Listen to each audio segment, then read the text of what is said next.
લોખંડની નાત ભેગી થાય ને જો ભગવાન પ્રગટ થતો હોય તો હિન્દુઓની નાત બધી ભેગી થઈ જાય તો શું થઈ શકે મારા ભાઈ બહેન?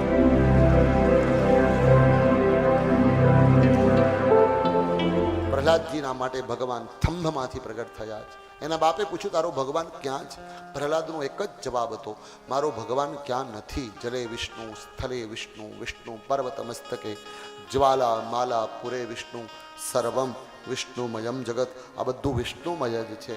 આ શબ્દો સાંભળી અને હિરણ્યકશ્યપુ થંભ ઉપર પ્રહાર કરવા જાય અને તેમાંથી ભગવાન નરસિંહ પ્રગટ થયા છે.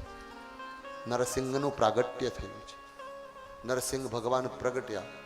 એક વાત વચ્ચે કહી દઉં, એ થાંભલો ક્યાંથી આવ્યો હતો? થાંભલો લોખંડનો હતો, કારણ કે પથ્થરનો થાંભલો તો તપે તો ફાટી જાય. સાહિત્યકારો એમ કહે છે લોખંડના થંભને તપાવવામાં આવ્યો, પણ એ થાંભલો બન્યો તો ક્યાં? એ થાંભલો એક લુહારની કોળમાંથી બનીને આવ્યો હતો. લુહારની કોળમાં લોખંડ કોણે ભેગું કર્યું હતું? લુહારની કોળમાં લોખંડ કોઈએ ભેગું નહોતું કર્યું, લોખંડ પોતાની મેળે ભેગું થઈને પડ્યું હતું. લોખંડની નાત ભેગી થઈ હતી. સમાજે ઠરાવ કર્યો અને લોખંડના સમાજે ભેગા થઈને ઠરાવો પસાર કર્યા. ત્યાં તો ખૂણામાં બેઠેલો, પાછળના આમ ચપ્પલ પાસે બેઠેલો એક નાનો એવો લોખંડનો કટકો કે ભાઈ રહેવા દો, મોટી મોટી વાતો કરો માં, સમાજના બધા ભેગા થઈને માઇક ઉપર બોલો છો ખાલી કે એકતા જોઈએ ને એકતા જેવું કાંઈ છે જ નહીં. નાના માણસો બિચારા કાંઈ ચપ્પલ પાસે બેઠા હોય ને ત્યાં કોઈ કે કીધું ભાઈ 11 વજીને ચો ને પોઠિયા નારે ને કોચતો ત્યાં મણીનો ચેન નથી તો એવરેજ. ત્યાં કોઈક સમાજનો સારો માણસ સ્ટેજ ઉપર બેઠો હતો. સંત હતા, સંતની નજર પડીને કે ભાઈ અહીંયા એ ભાઈ અહીંયા છેલ્લા વાર અહીંયા અહીંયા શું છે ભાઈ? અરે હું એમ કહું છું આ નાત ભેગી થઈને ખોટી વાતો કરે છે. એકતા કરવી જોઈએ ને સંગઠન હોવું જોઈએ. સંગઠન ક્યાંથી થાય? નાત જ નાતને કાપે છે, આપણા જ આપણને નડે છે. જ્યારે જુઓ ત્યારે લોખંડને કાપવા માટે સોનું નથી આવ્યું, લોખંડને કાપવા માટે ચાંદી નથી આવી, લોખંડને કાપવા માટે પિત્તળ નથી આવ્યું, લોખંડને કાપવા માટે ત્રાંબુ નથી આવ્યું. ભાઈઓ મને મંચ ઉપર બેઠા બધા અધિકારીઓ, મોટા માણસો, નાતના અગ્રણીઓ જવાબ આપો, લોખંડને કોણ કાપે છે? ત્યાં તો બધાના મોઢામાંથી શબ્દો નીકળ્યા, લોખંડને લોખંડ કાપે. કે બસ કાપવાનું બંધ કરો પહેલા.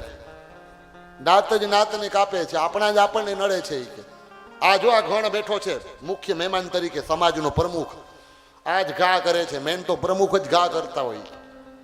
આ ઉભો પ્રમુખ, આ ગણ કેટલા ઘા કરે છે લગભગ ને આ ગણનું કાપવામાં. અને પ્રમુખને આડે હાથ લઈ લીધા નાના માણસે. ઓલા લોખંડના કટકાય એમ પતરો હતો, બીજું તો કઈ રહ્યું નતું, એનું વેલ્યુ જ નતું. ક્યાંય કામ આવે એવો નહોતો. ને ગણનું નામ લીધું. ગણે કીધું એ ખબરદાર, ખાલી મારો ગુનો નથી, હું નથી કાપતો, કાપવાનું કામ તો નીચા છીણી કરે છે. છીણી ક્યાં બેઠી? ક્યાં ગઈ? જો સામે બેઠી ઓલી. એ ભાઈ અહીંયા આવ, તું કાપે છે કે હું કાપું? કે હું તો ઓલો તો મને પકડે છે ને, ઘા તો તું કરે છે, પણ કાપવાનું કામ તો તું કરે ને. છીણીએ કીધું હું કાપતી નથી, મને પકડવા વાળી સાણસી છે. પકડથી મને પકડે નહીં તો કપાય નહીં. આ પકડે ને કયો ક્યાં ગઈ? ત્યાં તો પકડ ચા પીરસવામાં. એ રેવા દે, ચા વાળી અહીંયા આવી કે અહીંયા આવ.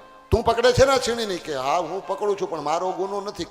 કે અમારા તો બે ફાડિયા છે, અમને નાની એવી ખીલી જોડી રાખે છે, નહીંતર તો અમે પકડી જ ન શકીએ નહીં. એ ખીલીને કીધું ને ખીલીએ કીધું સોયનો ગુનો છે ને, સોય કે ઘણનો ગુનો છે ને, કાતરનો ગુનો છે ને, કોઈ બાકી ન રહ્યું. આખા સમાજમાં ડખો થઈ ગયો, હાહાકાર વ્યાપી ગયો. સમાજમાં બધાને પોતાની ભૂલનો અહેસાસ થયો કે આપણે એકબીજાને કાપીએ છીએ. ઠરાવ પસાર કર્યો કે આપણે છે ને આપણે મરી જવું જોઈએ અગ્નિમાં પડીને, આપણે જીવવાનો અધિકાર નથી. અને લોખંડની આખી નાત સોયથી લઈને ઘણ સુધીના છીણી, હથોડા, હથોડિયું, પકડવું જે કાંઈ હતું ને એ બધા જ લુહારની કોળમાં પડ્યા, ઓગળી ગયા ને એમાંથી થાંભલો બન્યો. એ થાંભલો હિરણ્યકશ્યપુની સભામાં ગયો, એને તપાવવામાં આવ્યો. અને તપાવવામાં આવ્યો ત્યારે એમાંથી ભગવાન પ્રગટ થયા.